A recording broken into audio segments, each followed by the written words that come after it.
What percentage of the public do you think understands Bitcoin at this point? Because I don't know if it helps to go into your strategy, what you just tweeted about. If people don't even understand Bitcoin, and I still see it everywhere, that it's air, or that it's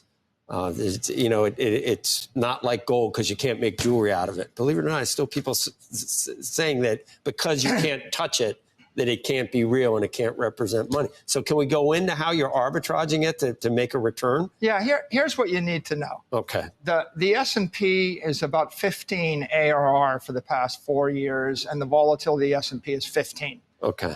If you want to own a commodity like silver or soybeans or gold, they have very, very low performance, less than 15%, 5%, 0%. You don't really want to hold soybeans for 100 years. And sometimes they have volatility, but it doesn't last that long. Bitcoin is 60 volatility, 60 ARR, and it is a legal commodity, but it is an economic scarcity. It is the only commodity invented in the history of the human race that's absolutely capped. And so that means you can expect it to keep going up. If I can give you a commodity that outperforms the S&P index, if I can give you a commodity that's more volatile than the S&P index, you can put 100% of your liquid assets in that commodity per SEC rules. I can't do it with a security, by the way. So up until Bitcoin, people had to use gold or real estate as their commodity, or they have to use the US Treasury bill. Those are all underperforming the S&P, and they're less volatile. Bitcoin is the first thing you can use in your treasury that's more volatile, that outperforms the S&P. The result is, if I give you a security, Joe, that outperforms the S&P, how much of it do you want to buy?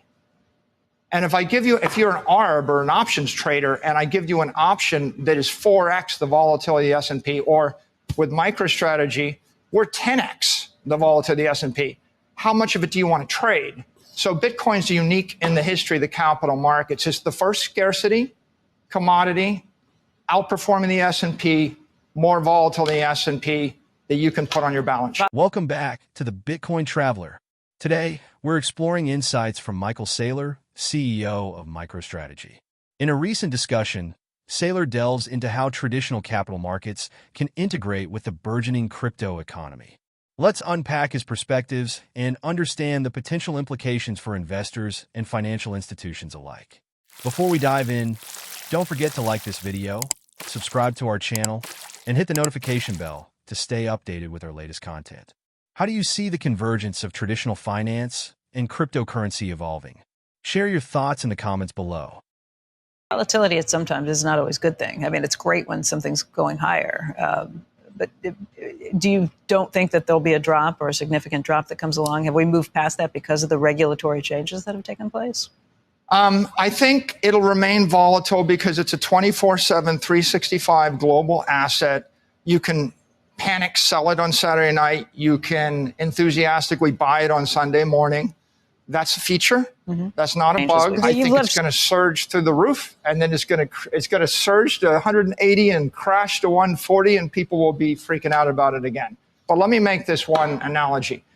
Volatility is like fire, and some people run away from the fire, but Henry Ford put the fire into a carriage via an engine, created an entire industry, and he gave humanity wings. We sold $1.5 billion worth of stock, backed by $500 million worth of Bitcoin. We bought back $1.5 billion of Bitcoin. We captured nearly $1 billion gain in the arbitrage. That we can do with equity day by day. When we do it with debt, we issue $3 billion of debt that's backed by $600 million of Bitcoin that comes due in 5 years. We pay 0% interest. We buy $3 billion of Bitcoin. We capture the $2.4 billion in the arbitrage gain up front.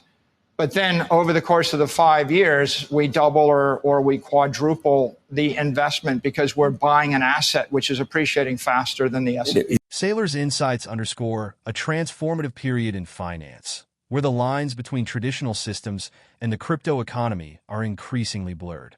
As more institutions explore digital assets, the financial landscape is poised for significant evolution.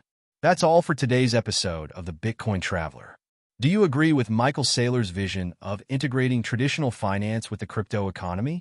We'd love to hear your thoughts in the comments below. Remember to like, subscribe, and hit the notification bell to stay updated with our latest content. Until next time, stay informed and navigate the evolving financial landscape wisely.